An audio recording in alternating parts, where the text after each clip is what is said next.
ಹೊರಗೆ ಹೋದೆ ಅಂತಾದರೆ ದುರುಳನಾದಂತಹ ಕೀಚಕ ನನ್ನ ಮಾನಹರಣಕ್ಕಾಗಿ ಕಾಯ್ತಾ ಇದ್ದಾನೆ. ಹಾಗಾದ್ರೆ ಏನ್ ಮಾಡಲಿ? ಸರಿ ಸರಿ, ಎಪ್ಪಿಸುವುದೇ. ಹೊಡಿತಾರ ಏನು ಬೇಕಾದ್ರೂ ಮಾಡಲಿ, ನನ್ನ ಗಂಡನೇ ಅಲ್ಲವೇ?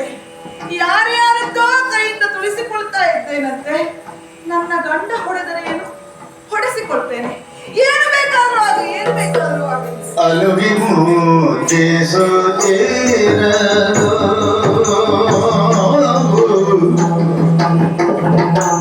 ಅಲುಗಿ ಮುಟ್ಟಿಸುತ್ತಿರಲು ಅಲುಗಿ ಮುಟ್ಟಿಸುತ್ತಿರಲು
ಇಲ್ಲಿಗೆ ಬಂದು ಹಾಯಾಗಿ ಮಲಗಿದ ನನ್ನನ್ನು ಎಬ್ಬಿಸಿ ಇನ್ನೂ ಇಲ್ಲಿಯೇ ನಿಂತಿದ್ದೀಯ.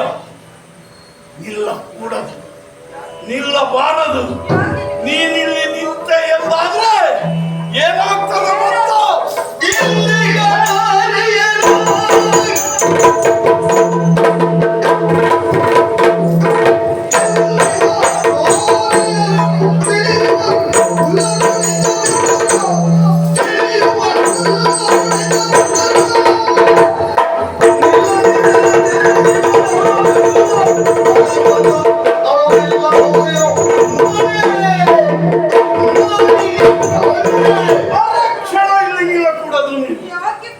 ಯಾಕೆ ಬಂದೆ ಎಂದು ಹೇಳು, ಹೊರಡು ಇಲ್ಲಿಂದ. ಅಲ್ಲದೆ ಹೋದ್ರೆ ನಾವು ಇರುವುದು ಎಲ್ಲಿ, ನಾವು ಇರುವುದು ಹೇಗೆ ಅರ್ಥ ಮಾಡಿಕೊಂಡವಳು ನೀನು. ನಿನಗೆ ತಿಳಿಯದೇ ಇರುವಂತಹದ್ದಲ್ಲ. ಹೀಗಿದ್ದಾಗಲೂ ನೀನು ಇಲ್ಲಿಯೇ ನಿಂತೆ ಎಂದಾದರೆ ಇಲ್ಲಿರುವಂತಹ ನಾರಿಯರಿಗೆ, ಈ ಅರಮನೆಯಲ್ಲಿರುವಂತಹ ನಾರಿಯರಿಗೆ ವಿಷಯ ಗೊತ್ತಾದ್ರೆ ಸಾಕು. ಪ್ರಿಯೇ, ಇಲ್ಲಿರುವ ಒಂದೊಂದು ಕಂಬಗಳಿಗೂ ಕಣ್ಣಿದೆ ಎಚ್ಚರ, ಇಲ್ಲಿರುವ ಒಂದೊಂದು ಗೋಡೆಗೂ ಕಿವಿ ಇದೆ ಜಾಗ್ರತೆ. ಇಲ್ಲಿರುವಂತಹ ನಾರಿಯರು ಅರಿತರೆ ಗುಲ್ಲನ್ನೆಬ್ಬಿಸುತ್ತಾರೆ. ನಾನು ಇಲ್ಲಿ ಭೀಮ ಅಲ್ಲ, ನೀನು ಇಲ್ಲಿ ದ್ರೌಪದಿ ಅಲ್ಲ. ನಾನು ಒಳಲ ಭಟ್ಟ, ನೀನು ಸೈರನ್ಲಿ. ನೋಡಿದ ಜನ ನಾಳೆ ಏನೇ ಆಡಿಕೊಳ್ತಾರೆ ಗೊತ್ತಾ? ಒಲಲ ಭಟ್ರಿಗೂ ಸೈರಂದ್ರಿಗೂ ಒಳಿಂದೊಳಗೆ ಏನೋ ಅಂತ ಮಾತಾಡ್ತಾರೆ. ಆದ್ದರಿಂದ ಅರೆಕ್ಷಣ ನಿಲ್ಲಬೇಡ. ಯಾಕೆ ಬಂದೆ ಇಲ್ಲಿ?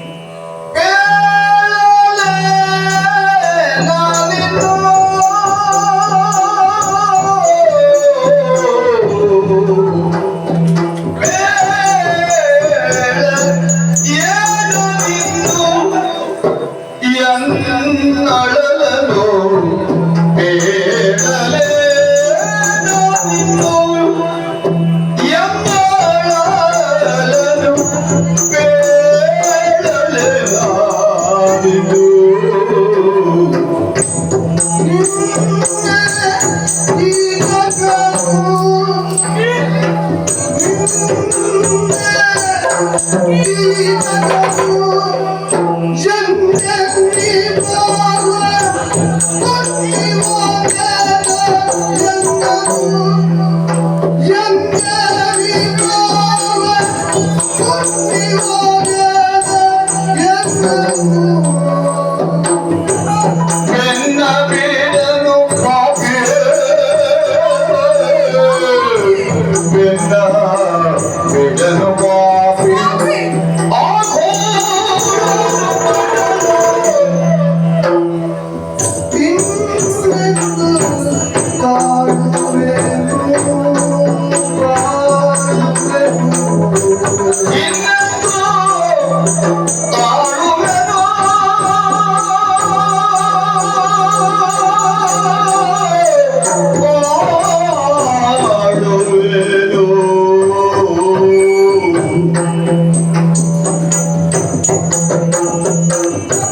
ಹ್ಮ್ ನನ್ನ ಪರಿಸ್ಥಿತಿ ಅನ್ನೋದು ಎಲ್ಲಿಗೆ ಬಂದು ನಿಂತಿದೆ ಎಂದರೆ ಯಾರಲ್ಲಿ ಹೇಳಬೇಕು ಯಾರಲ್ಲಿ ಬಿಡಬೇಕು ಎನ್ನುವ ಹಾಗೆ ಅರಿಯದೆ ಹೋಗಿದೆ ಪ್ರಭು.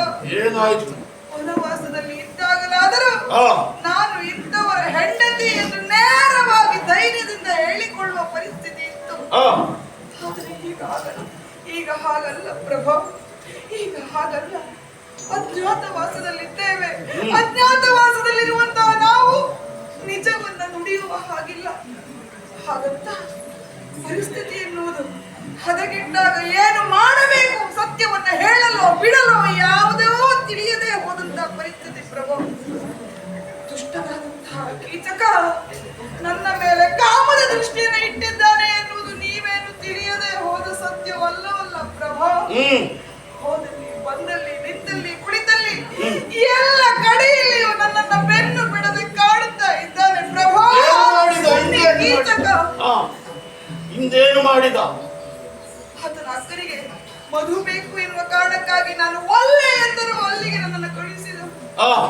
ನನ್ನ ಮೇಲೆ ಕೈಯನ್ನಿಕ್ಕಲು ಮುಂದಾದ ಪ್ರಭಾ, ಕೈಯನ್ನಿಕ್ಕಲು ಮುಂದಾದ. ಓಡೋಡಿ ಬಂದು ಸಭಾಸ್ಥಾನದಲ್ಲಿ ಬಿದ್ದೆ, ಉರುಳಾಡಿದೆ, ಹೊರಳಾಡಿದೆ. ಯಾರು ನನ್ನನ್ನು ರಕ್ಷಿಸಲು ಬರಲಿಲ್ಲ ಪ್ರಭಾ. ಒಟ್ಟಿಸಿಕೊಂಡು ಬಂದು ತುಳಿದ. ಹೌದು ಪ್ರಭಾ. ಲೋಕದಲ್ಲಿ ಹೇಗೆ ಗೊತ್ತಾ? ಲೋಕದಲ್ಲಿ ಕೆಲವರು ಇನ್ನೊಬ್ಬರನ್ನು ತುಳಿಯುವುದಕ್ಕಾಗಿಯೇ ಹುಟ್ಟುತ್ತಾರೆ, ಮತ್ತೆ ಕೆಲವರು ತುಳಿಸಿಕೊಳ್ಳುವುದಕ್ಕಾಗಿಯೇ ಹುಟ್ಟುತ್ತಾರೆ. ನಮ್ಮಂತವರು ಅದನ್ನು ನೋಡುವುದಕ್ಕೆ ಹುಟ್ಟುತ್ತಾರೆ, ನೋಡ್ತಾ ಇರ್ತಾರೆ. ಹಾಗಾದ್ರೆ ನಾನು ತುಳಿಸಿಕೊಳ್ಳಲಿಕ್ಕೆ ಅದನ್ನು ಹೇಳುವುದಕ್ಕೆ ಇಲ್ಲಿಗೆ ಬಂದೆಯೋ?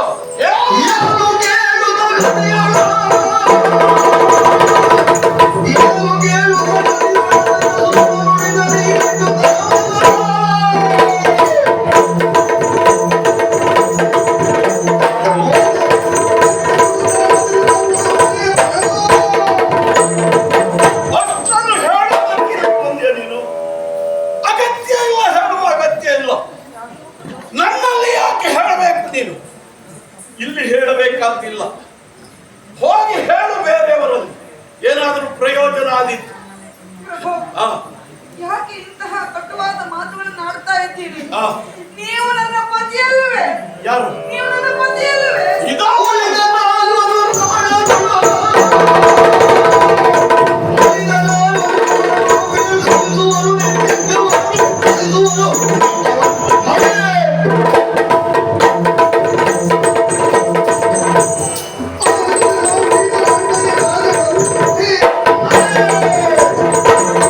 ನಿನಗೆ ಅವಕಾಶ ಚೆನ್ನಾಗಿ ಇದೆ. ನಿನ್ನ ದುಃಖವನ್ನು ದುಮ್ಮಾನವನ್ನು ತೋರಿಕೊಳ್ಳುವುದಕ್ಕೆ, ನಿನ್ನ ಕಷ್ಟವನ್ನು ಹೇಳಿಕೊಳ್ಳುವುದಕ್ಕೆ, ನಿನ್ನ ಕಷ್ಟವನ್ನು ನಿವಾರಣೆ ಮಾಡಿಕೊಳ್ಳುವುದಕ್ಕೆ.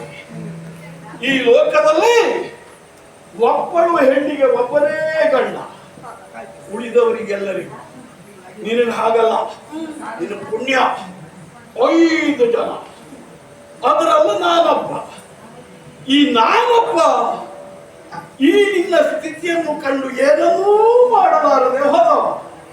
ಹಾಗೆಂದು ಹತಾಶರಾಗುವುದು ಬೇಡ. ಹೋಗು, ಇನ್ನು 4 ಜನ ಇದ್ದಾರಲ್ಲ, ಆ ಧರ್ಮರಾಜ, ನಮ್ಮ ಅಣ್ಣ ಕಂಕಭಟ್ಟ, ಗಂಟಾಮಣಿಯನ್ನು ಹಿಡಿದು ಕುಳಿತಿದ್ದಾನೆ, ದೇವರ ಪೂಜೆ ಮಾಡ್ತಾ ಹರ ಮಹದೇವ ಅಂತ. ಆ ನನ್ನ ಅಣ್ಣ ಧರ್ಮರಾಜ, ನಿನ್ನ ದೊಡ್ಡ ಗಂಡ, ಹೋಗಿ ಅವನನ್ನು ರಟ್ಟೆ ಹಿಡಿದು ಕೇಳು. ಕೀಚಕ ಕುಂದಿ ನನ್ನನ್ನು ತುಳಿತಾನೆ, ಈಗ ನಿಮ್ಮ ಧರ್ಮ ಏನು ಹೇಳ್ತದೆ ಕೇಳು. ಏನಾದ್ರೂ ಮಾಡಿ ಅದು ಬೇಡ ಅಥವಾ ಇದ್ದಾನೆ. ಅರೆ 3 ಲೋಕದ ಗಂಡ ಅರ್ಜುನ. ಇಲ್ಲಿ ಅತ್ತ ಹೆಣ್ಣು ಅಲ್ಲ, ಇತ್ತ ಗಂಡು ಅಲ್ಲ, ಹಾಗ ಕುಳಿತಿದ್ದಾನೆ. ಆದರೂ ಅವ ಅರ್ಜುನ ಹೌದು, ನಿನ್ನ ಗಂಡ ಹೌದು. 3 ಲೋಕದ ಗಂಡ ಎಂದು ಹೇಳಿಕೊಳ್ಳುತ್ತಾ ಇದ್ದೀರಲ್ಲ, ಸರಿಯಾಗಿ ನನಗೊಬ್ಬಳಿಗೆ ಮೊದಲು ಗಂಡ ಆಗುವಂತ ಹೇಳ ಅರ್ಜುನ. ಏನ್ ಮಾಡ್ತಾನೆ ನೋಡೋಣ. ಮತ್ತಿಬ್ಬರಿದ್ದಾರೆ, ಉತ್ಸವ ಮೂರ್ತಿಗಳು ಕುಳಿತ ಹಾಗೆ. ಅರೆ ನಕುಲ ಸಹದೇವ ಬಂದಿರು, ತೇಜಸ್ವಿಗಳು. ಒಬ್ಬ ಹಿಂದಾದದ್ದು ಹೇಳ್ತಾನೆ, ಮತ್ತೊಬ್ಬ ಮುಂದಾಗುವುದನ್ನು ಹೇಳ್ತಾನೆ. ಅಂತವರು ಹೋಗಿ ಅವನನ್ನು ಮೂದಲಿಸಿ ಕೇಳ. ಸ್ವಾಮಿ, ಕೇವಲ ಭೋಗಿಸುವುದಕ್ಕೆ ಮಾತ್ರ ನಾನು ಸತಿ ಎಂದು ಭಾವಿಸಬೇಡಿ. ನನ್ನ ಕಷ್ಟವನ್ನು ನಿವಾರಣೆ ಮಾಡುವುದು ನಿಮಗೆ ಕರ್ತವ್ಯ ಆಗಿದೆ. ಹೇಳಿ ಅಂತ ಹೇಳು. ಅವ್ರು ಏನ್ ಹೇಳ್ತಾರೆ ಕೇಳೋಣ. ಆ ನಾಲ್ವರನ್ನು ಪ್ರಚೋದಿಸಿ ಎಬ್ಬಿಸು. ಅದು ಬಿಟ್ಟರೆ ಮನೆಯಲ್ಲಿ ಎಬ್ಬಿಸುವುದಕ್ಕೆ ಹೋಗ. ಶಿವ ಶಿವ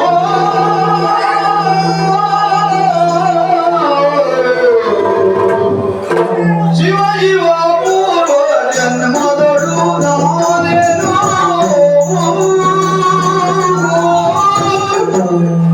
ಶಿವ ಶಿವ ಶಿವ ಶಿವ ಪೂರ್ವ ಜನ್ಮದಳು ನಾನೇನು ಪಾಪವ ಮಾಡಿದೆನು ತನಗಿಂದು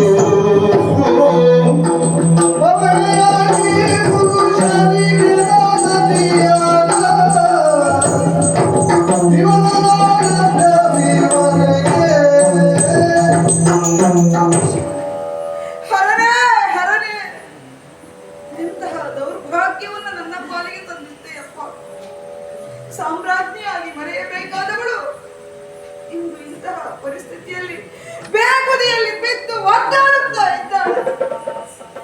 ಯಾಕಿಷ್ಟು ಕಠೋರತೆ ನನ್ನಲ್ಲಿ? ಪ್ರಪಂಚದಲ್ಲಿ ಎಲ್ಲರಿಗೂ ಒಬ್ಬನೇ ಗಂಡ ಆದರೆ ನನಗೆ 5 ಗಂಡಂದಿರಿದ್ದಾರೆ. ಅವರೇನು ಸಾಮಾನ್ಯದವರೇ ಅಲ್ಲ, ಹೇಳಿಕೊಳ್ಳಲಿಕ್ಕೆ ಅತಿ ಬಲಾನ್ವಿತರು, ಪಾಂಡವರೇ, ಧರ್ಮಿಷ್ಠರು. ಆದರೆ ಕಟ್ಟಿಕೊಂಡಂತಹ ಹೆಂಡತಿಯ ಪ್ರಾಣವನ್ನು ಮಾನವನ್ನು ಕಾಪಾಡಲು ಸಾಧ್ಯವಾಗದಂತಹ ಈ ಧರ್ಮ ಇದೆಲ್ಲಿಯ ಧರ್ಮ ಇದು? ಅವರನ್ನ ಕೇಳಿದರೆ ಮತ್ತೊಬ್ಬರನ್ನ ಕೈ ತೋರಿಸುತ್ತಾನೆ, ಮತ್ತೊಬ್ಬರನ್ನ ಕೇಳಿದರೆ ಅವರನ್ನ ತೋರಿಸುತ್ತಾನೆ. 5 ಗಂಡಂದಿರು ಇದ್ದ ನಾನು ಪಾಪವನ್ನ ಮಾಡಿದ್ದೇನೆ. ಲೋಕದ ನಿಯಮವನ್ನ ಮೀರಿ ಲೋಕಕ್ಕೆ ಹೊರತಾದ ಬದುಕನ್ನು ಬದುಕುತ್ತಾ ಇರುವಳು ಈ ದ್ರೌಪದಿ. ಅದಕ್ಕಾಗಿ ಬಹುಶಃ ಈ ಅವಸ್ಥೆ ಇರಬಹುದೇ? ಅವ ಕಾಪಾಡುತ್ತಾನೆ ಅಂತ ಇವನು, ಇವ ಕಾಪಾಡಲಿ ಅಂತ ಅವನು.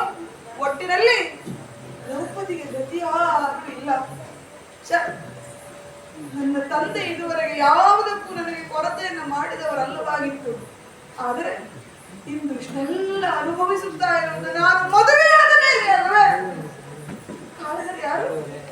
ಕಾರಣರು ಯಾರು? ನನ್ನ ಗಂಡಂದಿರು, ನನ್ನ ಗಂಡಂದಿರು. ಬೇಕಿತ್ತ ಈ ಪರಿಸ್ಥಿತಿ? ಬೇಕಿತ್ತ ನನಗೆ? ಹೌದು, ಕೇವಲ ಗಂಡು ಅನಿಸಿಕೊಂಡ್ರೆ ಸಾಕಾಗ್ಲಿಕ್ಕಿಲ್ಲ. ಗಂಡು ತನ ಎನ್ನುವುದು ಬೇಕಾಗುತ್ತದೆ. ಬಹುಶಃ ನಮ್ಮವರಿಗೆಲ್ಲರಿಗೂ ಗಂಡು ತನ ಎನ್ನುವುದೇ ಕಳೆದು ಹೋಗಿದೆ. ಅದಕ್ಕಾಗಿ ಈ ಅವಸ್ಥೆ. ಶಿವ ಶಿವ ಶಿವ ಶಿವ.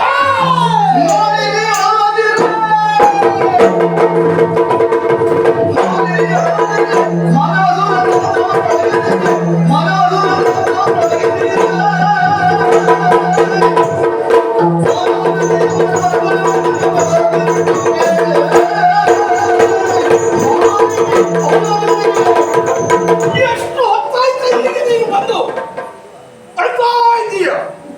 ಅಳು ಮುಗಿಯುವುದೇ ಮಾಲಿನಿ. ಇಲ್ಲಿ ಅಳಕೂಡದು, ಇಲ್ಲಿ ಅಳುವುದು ಬೇಡ. ಪಾಂಡವರ ಮಾಡದಿ, ಭೀಮಸೇನನ ಸಭೆ ದ್ರೌಪದಿ. ನಮ್ಮ ಹೆಸರು ಕೇಳಿದ್ರೆ ಲೋಕದ 8ನೇ ಬಂಟನ ಎದೆಯು ಕಡ ನಿನ್ನ ಮಾನ ಕೆಡಿಸಿದ ಆತ ಯಾರವ? ಅವ ನಮಗೆಲ್ಲ ಲೆಕ್ಕವ. ಸ್ವಾಮಿ, ಲೆಕ್ಕವೋ ಲೆಕ್ಕವೋ ಅಂತ ಕೇಳ್ತಾ ಇರುವ ನೀವು ಇನ್ನೂ ಇಲ್ಲೇ ನಿಂತಿದ್ದೀರಲ್ಲ, ಆದ್ರೆ ಏನ್ ಮಾಡ್ತೀರಿ ನೀವು? ಏನು ಮಾಡಲಿ?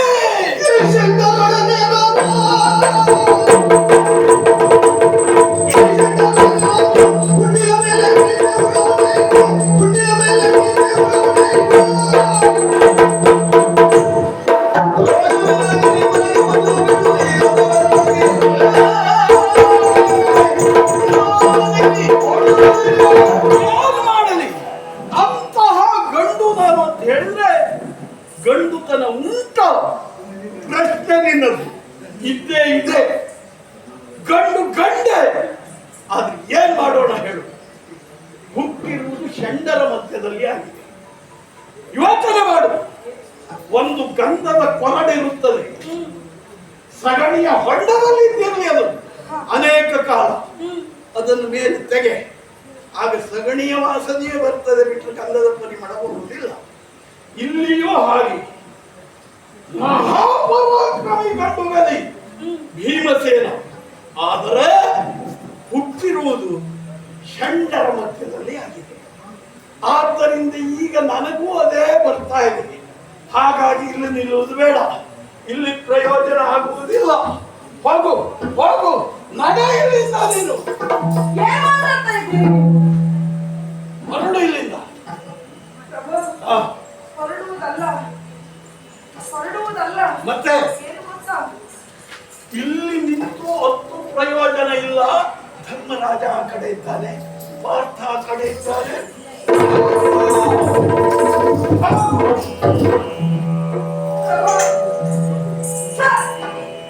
ಇಂತಹ ಹೇಳಿದ್ದರು ನಿಮಗೆ ಬೇಕೇ ಪ್ರಭು?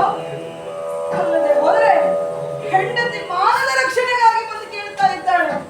ಏನು ನನಗೆ ಒಡವೆ ಬೇಕು ಅಂತ ಕೇಳಿದ್ದಲ್ಲ, ದೊಡ್ಡ ಉಪ್ಪರಿಗೆ ಮನೆ ಬೇಕು ಅಂತ ಕೇಳಿದ್ದಲ್ಲ, ಅಧಿಕಾರ ಐಶ್ವರ್ಯಗಳು ಬೇಕು ಅಂತ ಕೇಳಿದ್ದಲ್ಲ, ನನ್ನ ಮಾನವನ್ನು ರಕ್ಷಿಸಿ ಎನ್ನುವ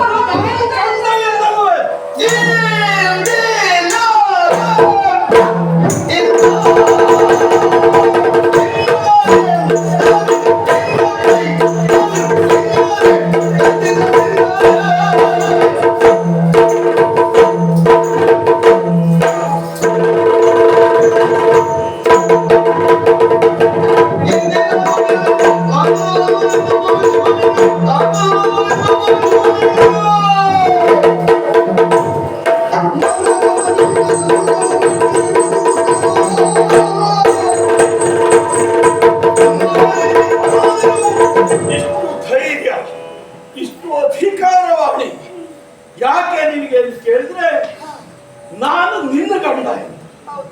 ನಿನ್ನ ಪ್ರಶ್ನೆ ಇದೆ, ಹೇಳ್ತೀರಲ್ಲ ಅವರಲ್ಲಿ ಹೇಳಿ ಇವರಲ್ಲಿ ಹೇಳಿ ಎಂದು. ನೀವು ಗಂಡ ಅಲ್ಲವೇ? ಅಲ್ಲ, ನಾನು ಗಂಡ ಆದರೆ ಕರ್ತವ್ಯ ನಿರ್ವಹಿಸಬೇಕಿತ್ತಲ್ವಾ? ಕೇಳು, ಈ ಕ್ಷಣದಿಂದ, ಈ ಹೊತ್ತಿನಿಂದ, ಈ ಕ್ಷಣದಿಂದ ಕೇವಲ 4 ಗಂಡಂದಿರು ನಿನಗೆ. ಇಂದಿನ ಆರೋಗ್ಯ ಇನ್ನು ಮುಂದೆ ನಿನಗೆ 4 ಜನ. ಈ ನಿನ್ನ ಗಂಡ ಭೀಮ ಸತ್ತ ಎನ್ನುತ್ತೇನೆ.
ಗಂಡ ತನ್ನೆಲ್ಲ ಪ್ರೀತಿಯನ್ನ ಧಾರೆ ಎರೆದು ಆಕೆಯನ್ನ ಮುತ್ತಿನಿಂದಲೋ ಅಥವಾ ಸಕಲ ಸೌಕರ್ಯಗಳನ್ನ ಕೊಟ್ಟು ಸುಖವನ್ನ ಕೊಟ್ಟು ಸಕಲ ಮರ್ಯಾದೆಯನ್ನ ಕೊಟ್ಟು ಹೆಂಡತಿಯನ್ನು ಕಾಪಾಡಿಕೊಳ್ತಾನೆ. ಕುಂಟನಾಗಲಿ ಕುರುಡನಾಗಲಿ ಹೆಳವನಾಗಲಿ ಅಲ್ಲ ದಾರಿ ಬದಿಯ ತಿರುಕನೆ ಆಗಲಿ ನನ್ನ ಹೆಂಡತಿಯ ಮಾನ ಪ್ರಾಣಗಳ ಹೊಣೆಗಾರಿಕೆ ನನ್ನದ್ದು ಎನ್ನುವ ಹಾಗೆ ಭಾವಿಸ್ತಾನೆ. ಆತನ ಕೈಯಲ್ಲಿ ಆಗಲೇ ಹೋದರು ಆತನ ಇರುವಷ್ಟು ಶಕ್ತಿಯನ್ನ ಹಾಕಿ ತಮ್ಮ ಹೆಂಡತಿಗೆ ರಕ್ಷಣೆಯನ್ನ ಕೊಡ್ತಾನೆ. ಆದರೆ ಪ್ರಪಂಚದಲ್ಲಿ ಅತಿ ಮಹಾನ್ವಿತರು ಎನಿಸಿಕೊಂಡಂತಹ ಪಾಂಡವರು ಅವರ ಮಡದಿ ಕಣ್ಣೀರಿನಲ್ಲಿ ಕೈ ತೊಳೆಯುತ್ತಾ ಇದ್ದರು. ಕೈ ಕಟ್ಟಿ ಕುಳಿತಿದ್ದಾರೆ. ನನ್ನಲ್ಲಿಗೆ ಬರಬೇಡ, ನನ್ನಲ್ಲಿ ಹೇಳಬೇಡ, ಅನುಭವಿಸು ಎನ್ನುವಂತಹ ಕಠೋರ ಮಾತುಗಳನ್ನು ಆಡುತ್ತಾ ಇದ್ದಾರೆ. ಯಾವ ಹೆಣ್ಣು ತಾನೆ ಮಾನಕ್ಕೆ ಕುತ್ತು ಬಂದಾಗ ಸಹಿಸಿಕೊಂಡು ಇದ್ದಾಳು. ಅರ್ಥವಾಯಿತು ನನಗೆ ಇದೆಲ್ಲವೂ ದ್ರೌಪದಿಯ ಪಾಲಿಗೆ ಬಂದದ್ದು ಈ ಪಾಂಡವರನ್ನ ಮದುವೆಯಾದ ಕಾರಣಕ್ಕಾಗಿ ತುಂಬಿದ ಸಭೆಯಲ್ಲಿ ನನ್ನ ಮಾನಭಂಗವನ್ನು ಮಾಡಲು ಮುಂದಾದಾಗ ಇದೇ ಪಾಂಡವರು ತಲೆ ತಗ್ಗಿಸಿ ಕುಳಿತವರು. ಯಾವ ಗಂಡ ಸಾಗವನು ತನ್ನ ಕಣ್ಣೆದುರೇ ತನ್ನ ಹೆಂಡತಿಯ ಮರ್ಯಾದೆ ಎನ್ನುವುದು ಹೋಗುತ್ತಾ ಇರುವಾಗ ಸುಮ್ಮನೆ ಕುಳಿತಾನು. ಅಂದು ನಾನು ಅನುಭವಿಸಿದ್ದು ಯಾಕಾಗಿ? ಏನಾದರೂ ವೈಯಕ್ತಿಕ ದ್ವೇಷಗಳು ವೈಷಮ್ಯಗಳು ಇದ್ದೆ? ಖಂಡಿತವಾಗಿ ಇಲ್ಲ. ನಾನು ಪಾಂಡವರ ಮಡದಿ ಎನ್ನುವ ಕಾರಣಕ್ಕಾಗಿ ಕೌರವ ನನ್ನ ಮೇಲೆ ಕೈ ಇಕ್ಕಲು ಮುಂದಾದ. ಇಂದು ಅಷ್ಟೇ ನಾನು ಈ ಐವರನ್ನ ಕಟ್ಟಿಕೊಂಡ ಕಾರಣಕ್ಕಾಗಿ ಇಂತಹ ದುರ್ಗತಿಗೆ ಇಳಿದಿದ್ದೇನೆ. ಬೇಡ, ಈ ಬದುಕೇ ಸಾಕು. ಭೀಮಸೇನ, ನನ್ನಿಂದ ಕಷ್ಟವಾಗುತ್ತಾ ಇದೆ ಅಲ್ವೇ ನಿಮಗೆ? ನನ್ನಿಂದ ನೋವಾಗುತ್ತಾ ಇದೆ ಅಲ್ವೇ ನಿಮಗೆ? ಈ ದ್ರೌಪದಿಯ ಹೊಣೆಗಾರಿಕೆ ನಿಮ್ಮೈವರಿಗೂ ಬೇಡ ಅಲ್ಲವೇ? ಸರಿ, ನಿಮ್ಮ ಅಣ್ಣನ ಮಾತನ್ನು ನೀವು ಮೀರಬೇಡಿ. ಮೀರಿ ನಿಮ್ಮಲ್ಲಿರುವಂತಹ ಐಕ್ಯತೆ ಎನ್ನುವುದು ದ್ರೌಪದಿಯಿಂದ ಹಾಳಾಗುವುದು ಬೇಡ. ಆದ್ದರಿಂದ ಒಂದೇ ಒಂದು ಕಾರ್ಯವನ್ನು ನಡೆಸಿಕೊಡಿ ಸ್ವಾಮಿ. ಅದು ನಿಮಗೆ ಕಷ್ಟ ಆಗ್ಲಿಕ್ಕಿಲ್ಲ. ಇದೇ ಮಂಗಲ ಸೂತ್ರವನ್ನ ಕಟ್ಟಿದಂತಹ ಆ ಕರಗಳಿಂದ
ಪಾಂಡವರ ಮಡದಿ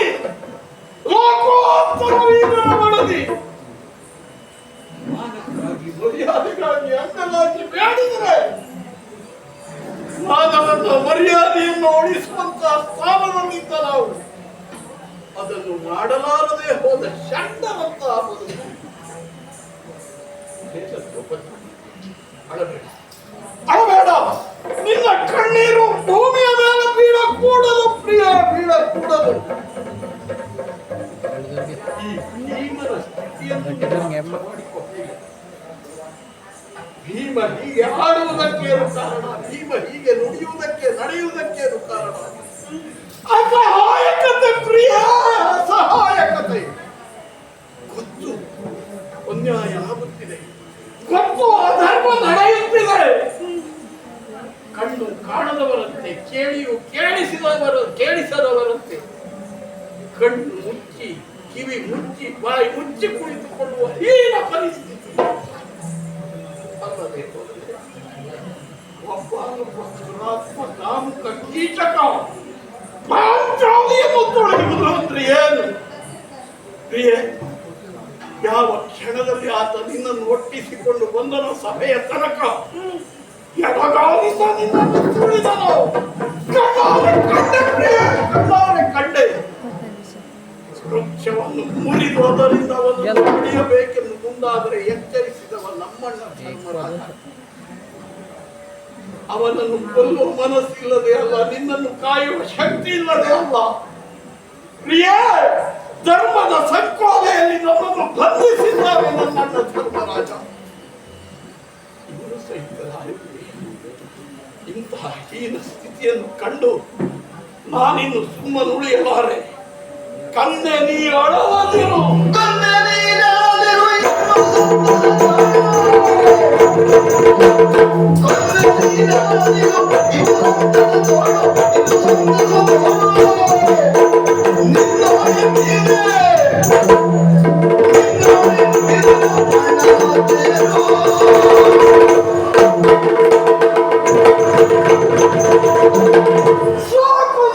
ಸಾಕು, ಇನ್ನೊಳಬೇಕಾಗ್ತಿಲ್ಲ. ನಿನ್ನ ಕಣ್ಣೀರನ್ನು ಕಂಡು ಸಹಿಸುವ ಶಕ್ತಿ ಈ ಭೀಮನಿಗೆ ಇಲ್ಲ. ಕನ್ನೆ ನೀ ಅಳಲದಿರು, ಈ ಕ್ಷಣದಿಂದ ಸಂತಸವನ್ನು ತಾಳು, ಸಂತಸವನ್ನು ತಾಳು. ಯಾಕೆ ಗೊತ್ತಾ? ನಿನ್ನ ಕಣ್ಣೀರನ್ನು ಒರೆಸುವುದಕ್ಕಾಗಿ, ನಿನ್ನ ಮಾನ ಸಂರಕ್ಷಣೆಗಾಗಿ, ನಿನಗೆ ಅಪಮಾನ ಮಾಡಿದ ನಾಯಿಯ ಸಂಹಾರಕ್ಕಾಗಿ ಅಣ್ಣನ ಆಜ್ಞೆಯನ್ನು